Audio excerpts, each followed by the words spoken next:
Hello to all of my great friends today. I know you all are joining from various places, and I am so excited to be here with you.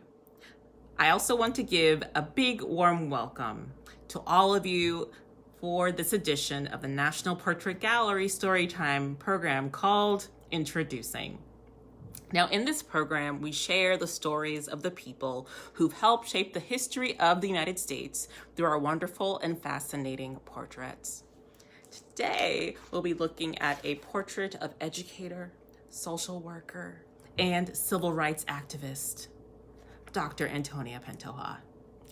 Dr. Pantoja is an Afro-Puerto Rican wonderful human being who did so many wonderful things during her lifetime. The portrait we're looking at today is from artist Manny Vega from 2014, and it shows us a brief glimpse into Pantoja's life. Now, this particular portrait is called a mosaic. Now, a mosaic picture is created when an artist arranges small colored pieces of hard material, such as stone, tile, or glass. Now, in this portrait, we can see a view of Dr. Pantoja from the neck up. Her body is facing to the right, and we, the audience, are greeted by her big smile and lipstick. She wears a bright colored shirt with vibrant colors and shades of pink, orange, cream, gray, and blue. She also appears to have some really cool white pearls going on in this collar. She's also wearing an earring that is gray and gold, and she has short hair. Also, we can see in this mosaic Pantoja's beautiful face that is in different shades of brown. Now, today's word is inspired by Pantoja's story, and it's the word aspire. Now, aspire means to direct one's hopes and ambitions towards achieving something. Now, for the next few moments, I want you to think about something that makes you happy. Imagine something that brings a smile to your face. Is it your family, your friends, or maybe it's activities or hobbies that you're really passionate about? Maybe it's the feeling of standing up for a friend or people in your community that might need help. Because that's what Dr. Pantoja did. Now, with this in mind, let's continue on to learn a bit more about her story. Now, what's great about Dr. Pantoja is that she lived a really long and special life. She held many prominent identities and positions as an educator, social worker, and civil rights activist. Now, she was born in 1922 in Puerto Rico, where she stayed all the way through college. Now, she was able to go to college with the help of wealthy community members, and she was able to achieve her teaching degree from the University of Puerto Rico in the 1940s. Now, 2 years later, after receiving her teaching degree, Pantoja moved to New York City. During these first few years in New York, Pantoja worked in a wartime factory and was so mad about the horrible working conditions that she helped to unionize herself and her fellow workers. She would later go on to receive a scholarship to Hunter College in Manhattan, where she received a bachelor's degree in the field of sociology in 1952. Now, Dr. Pantoja loved going to school.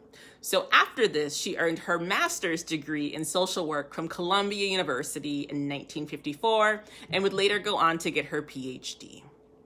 She would also go on to lead, organize, and create many organizations around her passion for education and helping her community. In 1957, she founded the Hispanic American Youth Association, which centers on education and providing organizations and people with tools about self-sufficiency. In 1961, she created Aspira, which is a Spanish word for aspire, which again can mean having high hopes and dreams about the future. Now, with Aspira, Pantoja focused on educational leadership opportunities for Puerto Rican and Latino communities. Aspira still exists today. Now, not only is Aspira in New York, but they also have different statewide associations in areas such as Florida, New Jersey, and Illinois. Today, a key focus of Aspira is providing career and college counseling, scholarships, and financial aid for Latino students.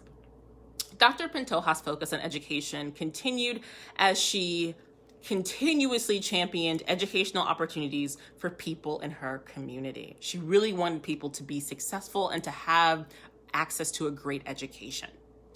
In 1970, Dr. Pantoja would go on to implement the Puerto Rican Research and Resource Center located in Washington, D.C. Now, one of the most important things she did was in 1972, leading Aspira, Dr. Pantoja focused on educational reform that centered on providing resources for Spanish-speaking Latinos attending New York public schools. So for many of these students, their first language was Spanish, and they were having a hard time in school.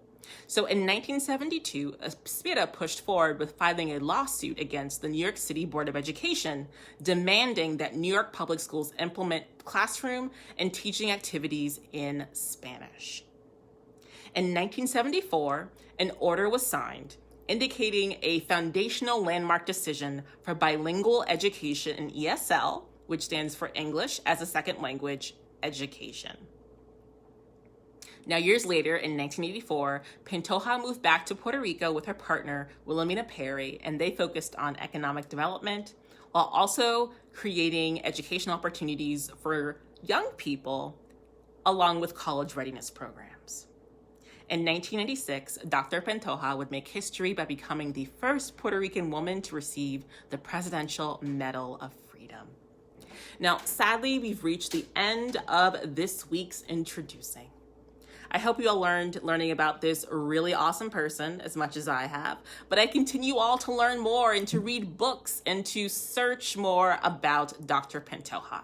And most importantly, think about your aspirations and the ways in which you can help your community.